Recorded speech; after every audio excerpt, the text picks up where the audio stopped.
Good morning mga Lodi. Ngayon nga po ay magluluto tayo ng tawag namin sa Ilocano na cornic na isaw ng baboy. So pagkasalang nga po natin, yan, hinahalo-halo hanggang sa matuyo at hintayin na po natin magmantika yung ating sinalang na isaw ng baboy. So tsaga-tsaga lang po ang pagluluto nito kasi po medyo matagal yung proseso. So halo-haloin lang po natin hanggang sa lumabas yung kanyang mantika, at saka kung hindi po na siya magmantika, pwede naman po natin siya lagyan ng mantika. So eto na nga po, nagmantika na siya, tapos tinagyan na rin po natin yan ng paminta, laurel, saka konting asin. So yan, hintayin lang natin po siya maging crispy.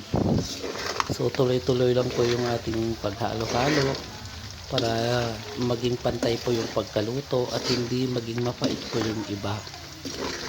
So tsaga-tsaga lang po, halo-halo hanggang sa maging crispy po.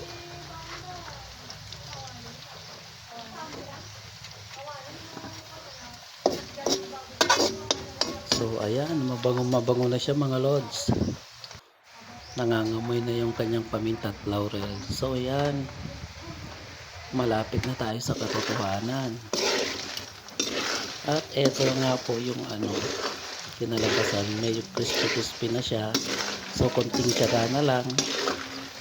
At mamaya-maya, pwede na pong hanguin. Ayan, pagka po inano natin, maririnig na po natin yung tunog niya, crispy na siya.